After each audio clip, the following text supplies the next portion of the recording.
What's happening, ladies and gentlemen? Acronator here, and welcome to another week of Overwatch case studies. This week I'm going to be doing, or at least starting off, on probably the most painful one I'm going to be doing for quite some time. Going to be looking at the Boston Uprising's Havana map, because there were moments of something, and then there were a lot of moments of just pain and suffering. Full disclosure, I am from New England, and while I don't necessarily support any particular team, I just prefer good games. I think I got caught up in a lot of the hype of a lot of analysts and even some Overwatch League teams saying like, oh, Boston's a different beast this year, and they certainly have a completely different roster this year, aside from like, you know, a few people who have stuck around like Color Hacks, Punk, Myeonbong, but otherwise relatively new roster, new look. They performed decent in the Flash Ops tournament, whatever the experimental card that was like all crazy and stuff, and they actually won that. Granted, no one was taking it seriously, and they were one of the only Overwatch League teams that were actually playing all their main roles, but they looked decent. So, you know, I was hoping for a little bit more than what they ended up doing, which was a very painful 2-0. They just like completely shat the bed when it came to the Gladiators game.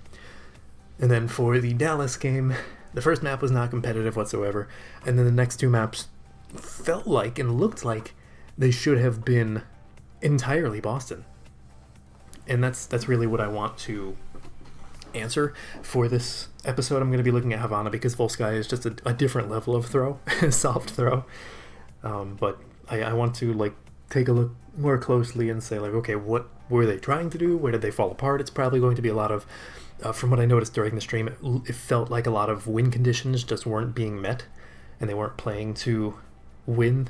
They were more playing to exist, in a way. It'll be easier to explain when I actually start, so let's just hop into it. I'm going to try to not pause and like rewind too much, but it might happen, because I really just have to understand what the hell went on, because I was like half paying attention. Partially because of my newfound addiction to Hades, but also because it felt like a stomp after map 1. I started to pay a little bit more attention towards Boston's attack. Once they get ready to set up, I will push forward just a little bit so we can see. Okay, so we already see what Boston's running. They're doing the close hold. Every team does this.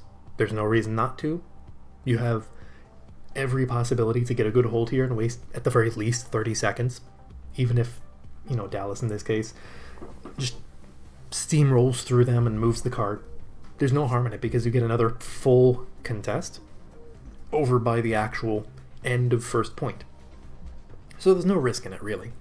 Same thing with Route 66, same thing a lot of times with Rialto. You'll see this close hold a lot. That's totally normal, that's totally fine. Nothing out of the ordinary. Well, at least on the side of Boston, Dallas is doing God knows what, but it worked. Kind of, I think. I forget if Boston... It was either Boston or Dallas that really made it difficult. Or I may even be thinking of a different map, because I have a Owl on in the background while I do a lot of things. Partially to get all the tokens, but partially because I want to get a decent idea of like what games are worth covering. You know, if my attention is drawn directly towards Owl instead of whatever it is I'm doing, then I usually expect that to be a better game. Thus far, not the worst hold from Boston. They actually get a few picks. They're stabilizing. One thing, I will try to address this a little bit more towards the end of the video. I do know that, you know, myself wanting to root for Boston, I don't take part in too much discourse surrounding them, but I do see a lot of it. For the most part, I think most of my comments have been like, there's just a systematic failure as opposed to like an individual, and it seems like a lot of fans, fair weather or otherwise, really want to place the blame on this player or that player, and it just couldn't be further from the truth, in all honesty. Thus far, been pretty much normal. Nice pick on IM37. I don't exactly... I want to go back and see where the hell that... Was that just a random icicle from Doha? I don't even know where IM37 was. Okay, so he's over... Where's my mouse? He's over on... Okay, he's right there. Yeah, okay, so he was just out of position. He was trying to take a long rotation, and then the rest of Boston was taking a shorter rotation around the corner. And that left IM-37 just completely out of the open. Yeah. Unfortunate. That's probably just a miscommunication. Might not have even been communicated. I guess in a sense that's miscommunicated, but like they probably were thinking, let's take a long rotation. And then just didn't get the chance to. Yeah, okay. That's the first one. Okay, I'm gonna have to pause and rewind a couple of these plays a few different times because, like I said, painful. So, really good play from Stand 1 and Valentine. I don't think the Shatter actually got anything, but it did enough to allow Valentine to land the Blizzard. Sometimes that's all you need because Blizzard is more of a game-winning ultimate than Shatter is. Oh no, I actually did get Fearless. Fair is fair. He got Fearless. Lamp comes out, but they're not fully prepared to deal with the Blizzard at that point. Okay. Yeah, and I ignored the beat that time, but I'm going to go back and watch it one more time just to see the state that the team was in. Because this feels like such a catastrophic failure of communication. Like, this isn't... Faith is the one who pressed Q, but there had to be some call for it. It's extremely rare. That's, like... I've worked with plats that won't make that mistake unless there's a miscommunication. So something went wrong that wasn't just Faith saying, oh, we need beat. Right now they don't have... I'm gonna put on half speed just to see like what the health bars were. When he presses Q, Myeonbong is getting low. That's it. Okay, so from this freeze frame,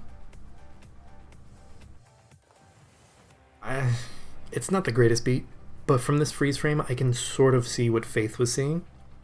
Obviously, I'm literally seeing what Stand 1 is seeing, but that's because Owl is very slow on uploading these. But basically, what I'm seeing here is Myeonbong is low. They use Shatter, they used Blizzard. Blizzard is currently going. They managed to kill Fearless. Repel is getting low, probably going to die. But Myeonbong is low, Punk is half, Stand 1 is taking a little bit of damage. He's in the middle of taking damage right now. And Myeonbong already has his lamp. And it's been up for a couple of seconds.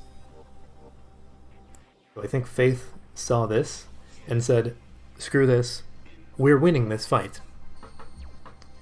The unfortunate part is now in hindsight, because we have that now, we know that that left them open for Doha's Blizzard, which basically just blew this defense out of the water in the very next fight. So they win this fight, and granted they were already winning this fight by the time the beat, the sound barrier, actually hit everyone. By the time the shields are applied, they're already winning the fight, because Repel dies instantaneously, Doha's about to die, Hanbin's about to get demeched. Like, the beat hit, that's great, but Doha dies, Repel... Actually, I think Repel got out, but Hanbin got demeched, and that's the end of the fight. So, I have the desktop audio muted, just because it's not necessarily relevant, but like, I can see what Faith was going for. I would almost have to believe. Generally, it's the main support or the main tank that would be calling for that, and it didn't look like Stand 1 was calling for anything. So, I have to assume that was just we're winning this fight, because I've done that in the past, but generally, and you'll see a lot of main supports do that. When a fight is painfully even, sometimes Lucio's or Zenyatta's or Moira's will just like throw out their ultimates and be like, look, we're not losing this, you know, like stay alive, get in there, kill people.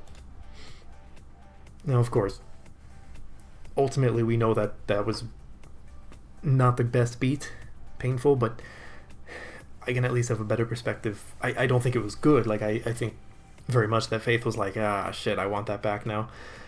But at the very least, it's not like... not quite as bad as a lot of people, I think, were claiming it to be. Especially because they were very aggressive here. I mean, they even managed to kill Sparkle before the beat comes out from Fielder. Really good beat from, Blizzard from Doha. But otherwise, I think the more important thing here was, yeah. So this happens. Dallas kind of backs themselves into a corner because of the high noon. That was great. This is where things start to go a little bit awry, because you see most of the team is up here. IM37 is backing up. IM37 is like a solid 75-80% of Boston's damage right now, so he needs to be with the rest of the team. And mind you, I want to clarify, like, this isn't me pointing out, like, oh, IM37 through. No, this is like just a miscommunication, because they need to know where they're going. Maywall to back them up, split them up, rather. Yeah, and they're just all over the place. Boston's so split. And that's, I guess, on an individual basis, they need to be closer. Like, Punk should be closer, probably over to here. Probably just trying to get out, because I know he was over here when the blizzard dropped. So he probably just flew over here or walked over here. He might have been not even needed to use the boosters. Doesn't really matter either way. IM37's caught over here because that's the fastest way out of the blizzard. Problem being, I think Myeonbong already used his lamp. I could go back and check, but I don't really... That's not a point that's relevant, because it probably wouldn't even sustain through the blizzard anyway. They're just going to focus that and then focus stand 1 down. So he's already dead. Like, stand 1 is dead. Boston is extremely split. It's great that Sparkle's gone, but they have enough focus fire. And they have all this space to work with. So this is... Like, again, you can say on an individual basis they should be closer. And ideally they would be. They'd be right here, making it very awkward for anyone on Boston to... Or no, sorry. Boston can be right here, and they can make it very awkward for anyone on Dallas to get close to stand 1. You know, they'd have to focus over on this side, and this wall would then be awkward. That was the entire idea behind this wall, I'm assuming. I don't even know what the hell Fielder is doing over here. My best guess is trying to spawn camp. But they don't... No, wait, hold on. 1, 2, 3, 4, 5, 6. Yeah, so I don't know what he's doing. I don't know what that is. Oh, okay. I thought he was further back. Wait, is that... Is that Fielder? I thought that was Fielder. Maybe that was Hanbin. I don't know. Okay, yep. So, even to make this fight even worse. So, like, IM37 just getting focused out. Actually, I think Fielder is over there. Hanbin is just also over there. Yeah, that's Fielder right there. So they were a lot closer than I thought. I thought Fielder was, like, over by the door. What the hell is he doing? Either way. You have these two in severe danger. Rest of the team besides Punk, who's now a little bit off screen, trying to do something. I'm assuming trying to duel, or trying to get out of Doha's way. So, yeah. Would the beat have saved through that? Possibly. I don't know, though. That was just good play from Dallas. Mind you, Dallas is looking like upper middle pack of the team. Upper middle pack of the standings. There we go. Words. And Punk did a pretty decent job of stalling out on cart, but it just wasn't enough. The beat definitely could have helped through the blizzard. I don't know if that would have saved anything through the shatter. Great attempt at a recontest.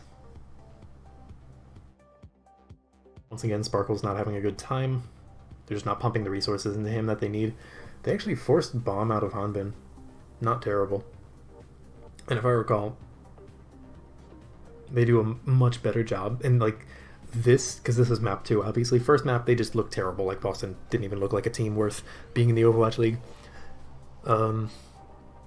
This defense on second point is when they started to actually show up.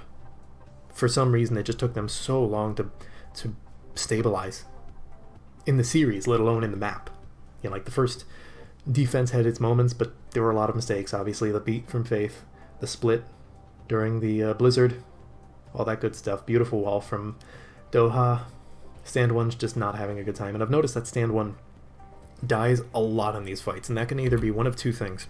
From my experience coaching and playing on teams of much lower levels, and even higher levels, towards like the upper masters level, it's usually either the main tank not communicating when they're engaging, or the supports aren't following up on it.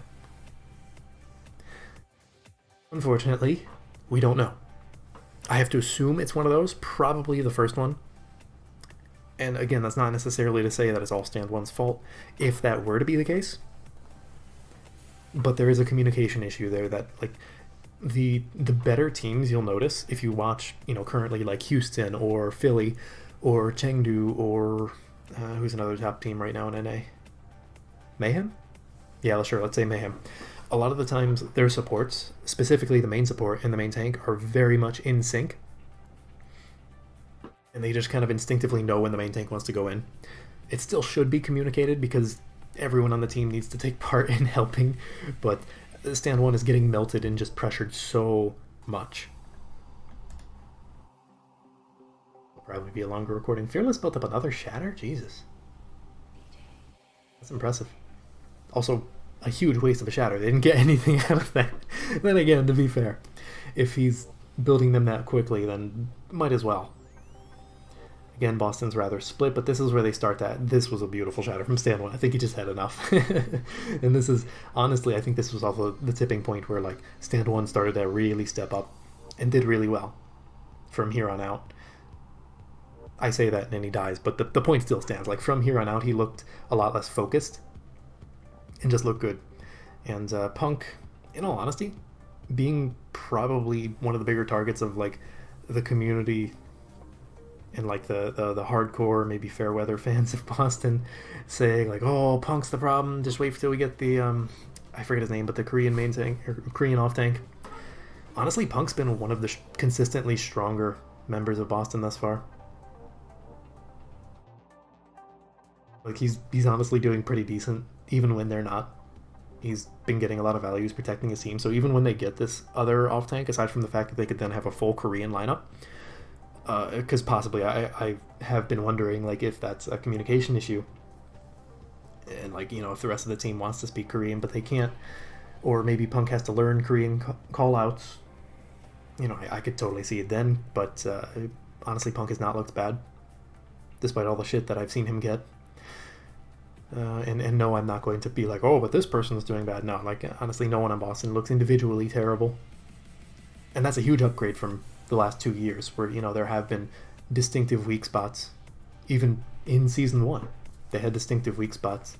And now we've kind of hit the point for Boston where, like, they're all pretty decent players. They're all good. It's just a matter of them needing to work together. And this isn't a uniquely Boston thing either. It's very much similar that you've seen in, like, every single lower level team in the standings for Overwatch League. Great Blizzard from Valentine, great follow-up. Dallas is just so split right now, and they're kind of getting the Boston treatment from the first point of this map, where, like, they just don't have the resources to spread that thin. Of course, Sparkle's going to get a few kills here and there just because Doomfist, but honestly, they're doing a really good job of collapsing. This is a really solid defense. Like, this is literally night and day. This is what I wish Boston could perform like every single time. You know, not necessarily because, I mean, I'd like to root for a local-ish team, but at the very least, I just want good games. That was really good from Boston in general. I'm going to go back like 20 seconds just to show, like, you know, they staggered Hanbin, so they're not going to have the Diva into this upcoming fight. Dallas really wasted all their ultimates that they could have used to push in, aside from Blizzard, but, I mean, Blizzard isn't going to get you onto the point. As opposed to, like, I guess Fielder could try and use Beat. Actually, he does use Beat right there, so yeah, there you go. But they realized that they weren't going to get the point. Boston didn't even need to use ultimates because they just took that neutral fight in the previous fight so well. Realistically, I saw this, and that point, or rather, like, you know, the fight prior, is when I started to pay attention. Because Boston came alive. That was a solid defense, and that is not an easy point to hold. Havana second, you can waste a lot of time, but it's very often that the cart will get pushed further than Havana second. I almost said Hanamura. In general, Havana, I don't have actual stats for this, but I have to assume, because it feels like every time we go to Havana, it's, at least in the first round, we'll go at least partway to third point. You know, it's very rare that it gets stopped before that. Skip ahead here. Again, basically same stuff from Boston. No reason to swap off of this. This is a great brawl map. This is bog standard meta. Totally fine. Again, Dallas doing this weird composition. They make it work, which is really weird. In all honesty, I don't know how or why they get away with the Genji. The way they play it is brilliant. I will point that out briefly when I get the chance.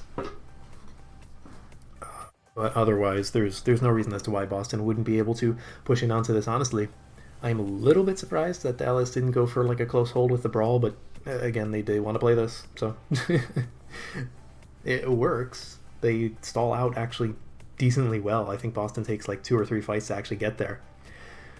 Having Sparkle the Genji contest the point is honestly really weird, but it works. I don't know how it works, but it works. Especially because they don't have an Ana. Normally I'd expect the Ana to, just, or even a Zen. I guess Fielder is on healing Sparkle duty in a way. It makes more sense than having Repel try to heal a Genji.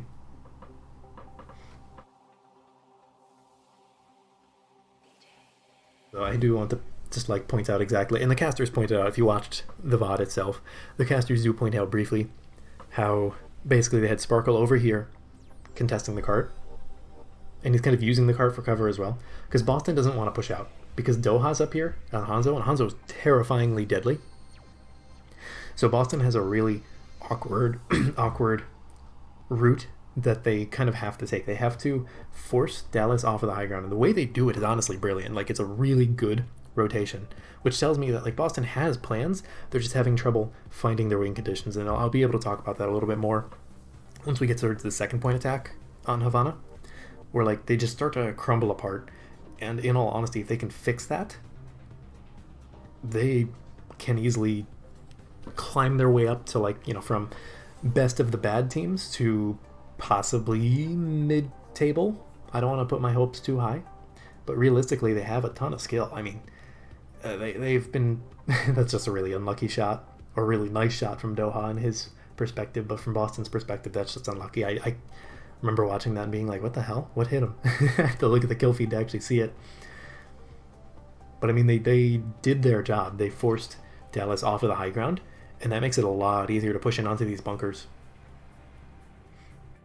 Because this bunker loves to be on the high ground. If they had a Symmetra, I guarantee you they'd be up on the high ground right behind Fearless. Boston's honestly doing a really good job of not pushing in too far. I don't even know where Sparkle was there. I actually kind of want to rewind that to see. So he was still on card. Yeah, he's still trying to contest card, and I think he got a little bit over-aggressive. Yeah, looking at Punk, he gets chunked down a little bit, but Sparkle's not going to win a 1v1 against an owl-level diva. Like I said, Punk's not been performing as badly as people say he is. Like, he's legitimately just doing good. A little bit weird to see Stand 1 allow his shield to break there, but otherwise this was a really good push in onto Dallas. However, it did overstay its welcome a little bit. So again, sorry, there's going to be so much rewinding here, but there's so much to go over. There's so much tiny little mistakes. This was good. Killing Fearless was fine. Right about there, the entirety of Boston should have been going back to the point. They got what they needed. This composition can't push in without their Orisa.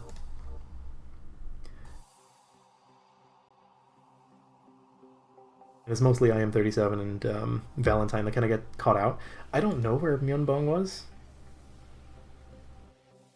Honestly, this was just stupid, but this was Boston spreading themselves too thin. As you saw, once again, they got split. And keep in mind, they're playing Brawl. Maybe in a future episode of a case study, I'll kind of go over like the ins and outs of the composition. But basically, this is a death ball in its truest sense, what Boston is playing. So like, they need to be close together. The one exception to that being if IM37 wants to take an off angle, he can.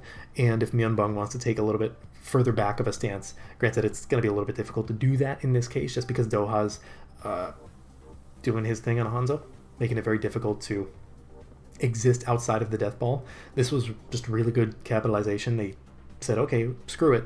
The card is close enough. We don't need the high ground. We can just push the card in. So like, this was still like Boston's performing really well. They're making small mistakes, like I said, with in the corner over on IM37's right side over here.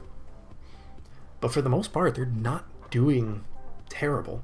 They're definitely not playing up to the level of Dallas, and that's obvious, but it felt like because of the time bank, because of their ult bank, they definitely could have won. And this is where I really want to micro-analyze everything, because it gets a lot more painful for Boston. In this case, they have so much to work with here. And Dallas doesn't really have much. That's already a great start. Great window. I don't know if they needed the bomb. They definitely did not need the shatter. Like, great, you got a team kill. And immediately, I think Boston realized this, that they kind of overcommitted. And again, that kind of overcommitment, because everything happened within like 0.5 seconds, right? Literally could see everything up at the same time. So like, let's count it. Ready? So you get the pick soonish. Right there. 1, 2, 3. I think that was like, I didn't actually time it, but like, you get the idea. That was probably within a singular second. That is not to the point of being communicated. That is guaranteed not communicated. The only thing that realistically they needed was the window. That was just, we're winning, go. Unfortunately, Boston realized this, and now they have 3 on cart. Good idea. They need to push the cart. They need to push it. And they can get extremely close, and they do get extremely close. I think they get within a meter. But imagine how much more valuable it would have been if they had Punk with his bomb, or Stand 1 with his shatter, tossing it into this room, tossing it literally on cart, just to push it in, because no one can contest the cart at that point, because they don't have a May. Nothing could get close. Well, technically, I guess Repel could lamp someone, but that's really dangerous, because the bomb is going to take someone down really low, and also kill the lamp, so then you don't have it. Instead, they wasted 3 ultimates on a fight they really only needed 1, because they got an opening pick, because IM37 did a really good job. You see what I'm saying? Like, this is greater than an individual player not performing up to the standards that they should be. Great Blizzard, but I think this is where Boston gets scattered once again. IM37 just getting caught out, unfortunate. Yeah, already you have half the team over-aggressing onto Hanbin. They killed him. That's great. They're now split from their healers. And no one is dealing with Doha, because the person who would deal with Doha is dead. Because he died to Doha. Now Boston just has to back up. Now they have no ultimates, and Dallas are coming up onto ultimates. Specifically, the Blade. But they have 2 minutes. By the time they recontest, it'll probably be about a minute 45, maybe a little bit more. Owl teams are a little bit faster to re-engage. They probably should just take a dry fight. I know IM37 is probably going to be tempted to use the High Noon, but like, he's not going to get value out of it right here. But like, by all metrics, looking at this, looking at everything in this one screenshot, I would say 150% Boston should capture this. So let's see exactly when and where they use the ultimates and why. Okay, so they just weren't allowed to exist there. Stand 1 just got poked out. That's the upside of playing the Hanzo. It's so much poke damage. So that's going to waste another 20-25 seconds. Actually, no, they speeded him back, so about 10 seconds. I like this rotation, but it was not communicated. You know how? I know. Watch Stand 1.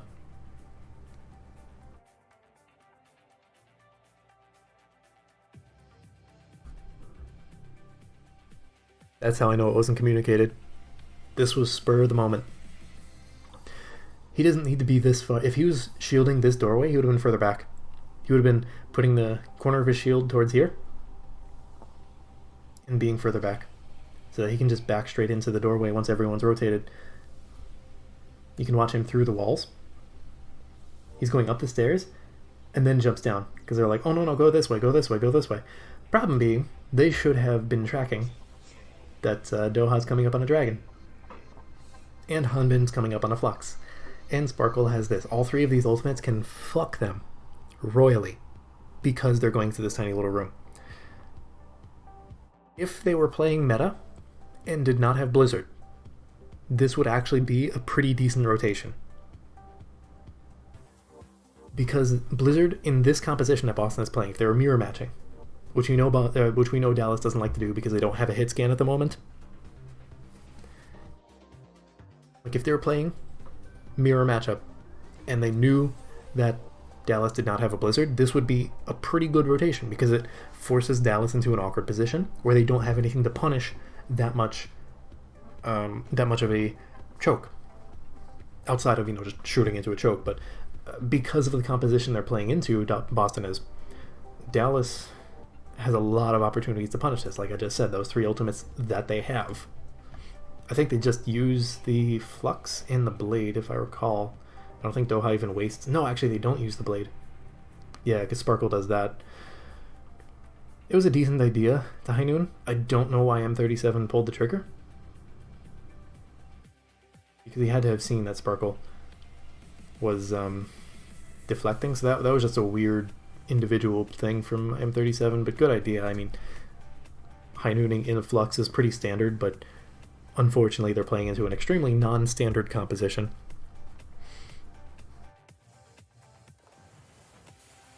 And again, I don't think that was communicated. So now Boston has at least some things to work with, but Dallas has probably a lot more. I mean, they're going to have, what, Shatter, Beat soonish, Blizzard soonish. They don't have anything right now. Dallas has this. And Faith needs to build up to a beat before anyone decides to pull the trigger. Not to mention Fearless is going to have Bongo. Repel's going to have his amplification matrix in no time whatsoever. That 24% is going to build up probably at like 2 seconds flat once actual damage starts coming in. You know, so Boston is now at a distinct disadvantage. Honestly, one of the easier ways to deal with Blade in this case, beautiful lead from Punk. That's already one of the win conditions now gone. Bongo is in a really awkward position for stand 1 to do anything about it, which makes it very difficult because Valentine wants to stay alive. He is probably the biggest win condition for Boston, period. Because Shatter probably is not going to land anything against Double Shield. At best, stand 1 can hope to find something on Hanbin or Fearless. Probably Hanbin's the more reliable option, just because you can walk past his shield and because of the nerfed time that it takes for him to replace his shield. You're probably going to shatter him by the point that happens. But he's also taking a shit ton of damage because the Bongo's already out. Everyone's pointing their weapons at stand 1. He's probably not going to last very long. Actually, no, it looks like they were focusing on Valentine, which, again, like I said, that is their win condition. They don't really have anything reliable aside from Hanbin trying to eat the Blizzard, but I mean, like, the odds of that happening as a Sigma are just nothing. Faith tosses out the beat. I don't blame him. It's not a bad beat, given the circumstances. Stand 1 is incredibly low. Yeah, it's just unfortunate they needed to pump every single thing they had into stand 1, and my guess is that Myeonbong was probably reloading. So you can see how, like, in the matter of 2 fights, give or take, and terrible miscommunications on the side of Boston, which is a team-wide issue, turned something that was so beyond winnable that they should have been 1-1 in the series to leading into the reverse sweep, or not the reverse sweep, the clean sweep. And that's basically it. I think Sparkle was just excited there because I remember him bouncing up and down. It's like, okay, well, he probably is happy that he got to play Genji and actually pop off and do something. So yeah, that's really the main thing I wanted to focus on. I don't exactly know what I'm going to title or thumbnail this video quite yet, but probably I don't want to do something like, oh, did Boston throw? But I definitely want to pose the question of, like, what the hell happened? Because I think there's also Volskaya where they blew like a 4-minute time bank. But I feel like this one was more pertinent because they were playing a lot better on this one and just made very small mistakes, whereas Volskaya was just like this litany of errors that piled up into this giant catastrophe. Whereas at least here they got close.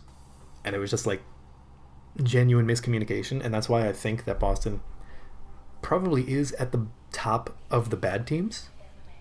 But that really sucks, because this roster is, quite frankly, pretty good. I wouldn't say they're stacked, but they're good enough where I could expect them to actually get wins, but they need to be able to communicate. You know what I mean? This isn't an individual problem. I know a lot of people have been picking on Punk. I saw Myeonbong posted something about, like, on Twitter, like, we really have been practicing. We'll do better next week, I promise. And it kind of kills me to see, like, players in general post anything that's like, oh, I'm so sorry. It's like, it's not an individual thing. Like, you can work on the individual things, but the vast majority of fans and armchair analysts are dead wrong when it comes to being like, oh, this person's just bad, you know? Like, they have very little idea of what they're actually talking about, which is why I try to take the approach that I do, which is like, okay, they did something I wouldn't necessarily agree with. Why are they trying to do that? It still might be wrong, but at the very least, I feel like my approach is healthier. You know, same thing like I did earlier with Faith and his beat that, you know, led their defense to probably losing first point a lot earlier than it otherwise would have. But at the same time, would it have really mattered? Because Dallas threw like every ultimate they had in there because they just wanted first point. So I don't know if Beat would have sustained through that. I don't know if there are any individual mistakes that really cost Boston the game, as opposed to like the 3 or 4 or 5 instances where I said, like, this has to be a communication error, and then it proceeded to cost them that fight, and then that just kind of goes over into the next fight, and then the next fight, and then the next fight. It's very much looks like fundamentals on a team-wide basis that they need to understand, which is kind of funny, because I remember in Season 1, Huck having some kind of, like, hype video thing where he's like, we're not going to worry about, like, the meta or anything like that, we're just going to focus on the fundamentals, and I have to wonder if that's still what they're trying to do, because it looked like it was really just the fundamentals that, like, whenever I coach higher level teams, like Masters, upper Masters at most, I try to, like, instill those kinds of things into them, like, look, you have to be able to communicate, you have to work together, you can worry about, like, all these funky little strategies and whatnot later, but, like, you have to get the fundamentals down. And it feels like that's exactly what Boston is lacking right now. And if they can fix that, I could see them at least moving up a few spots in the power rankings. Or rather, the standings, not power rankings. So anyways, I hope you enjoyed this analysis. I hope it was insightful and a different kind of analysis than you might be seeing for literally anyone else commenting on Boston thus far. If you enjoyed it, feel free to give it a thumbs up. If you want to see more like it, maybe even subscribe. I'm going to have another video out this Friday at noon EST. I have an idea of what it'll be, but I'm going to keep the topic a secret until it's actually released. So that's all I've got. See you in a couple days for the Friday video. So until then, don't die.